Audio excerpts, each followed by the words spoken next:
Hi everyone, thank you for joining me. I have a set of cards featuring a new 3D embossing folder by Spellbinders called Flurry of Snowflakes. I love working with acrylic paints and embossing folders and have done a number of videos on this, but today's cards have a little bit of a twist.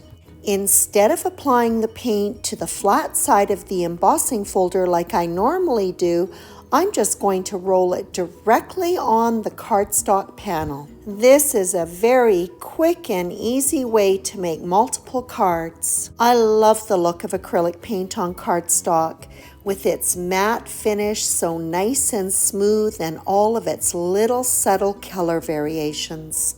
I'm working on panels of Bristol Smooth cardstock. Bristol Smooth has the ability to withstand a little bit of moisture, and so it's a good choice for this technique. I'm working with Distress Oxide paints. I find that the consistency seems to be just right for rolling on the paint nice and smoothly. After the paint has been rolled on with the brayer, I use the heat tool to make sure that it's completely dry, and then I emboss it with the 3D Flurry of Snowflakes embossing folder. All three panels were done with the same paints: Broken China, Dusty Concord, and Kitsch Flamingo. Even though the same colors were used, each panel is unique. The amount of paint for each color and the order in which it is applied impacts the final outcome. After the panels have been embossed, the snowflakes will be highlighted using antique gold gilder's paste. The paste is picked up with my finger and then rubbed lightly over the high areas of the panel.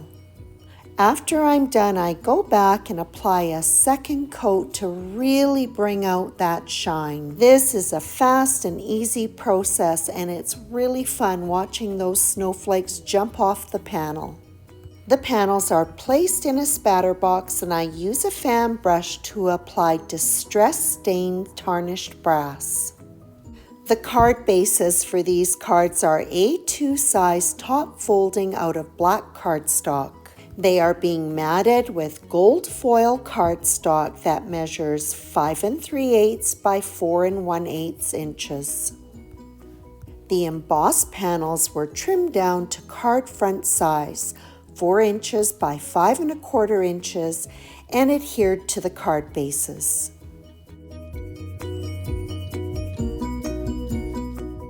For the sentiments, I'm using a set from Spellbinders' October Small Die of the Month, Outlined Christmas Sentiments.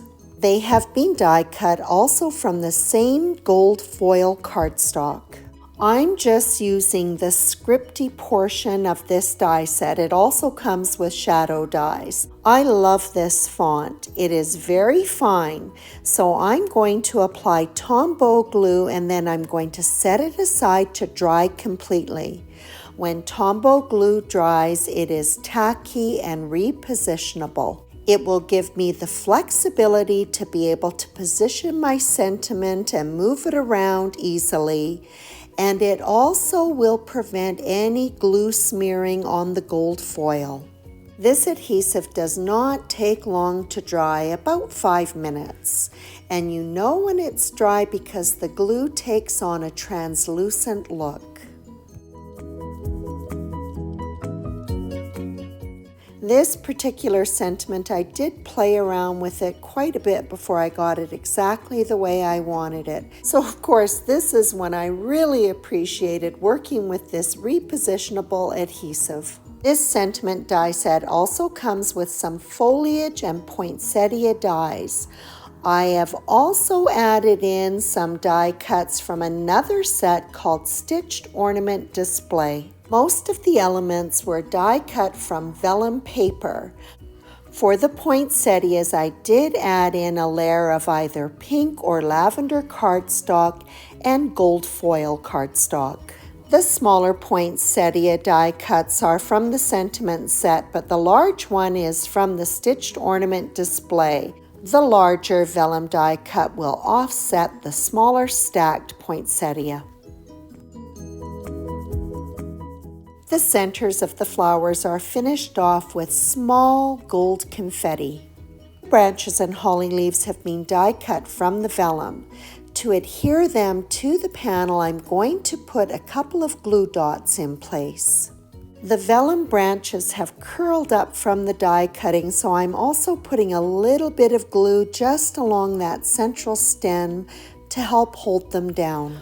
Once all the pretty and soft branches and holly leaves are put in place, then the poinsettia is adhered on top to finish off the arrangement. The card with the background with the more pink tones is finished off with pink opalescent sequins. Purple opalescent sequins finish off the two cards with the blue lavender backgrounds. All of the confetti is topped up with Nouveau Crystal Drops Morning Dew.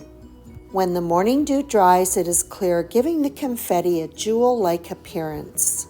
That completes this set of cards featuring Spellbinders Flurry of Snowflakes 3D embossing folder.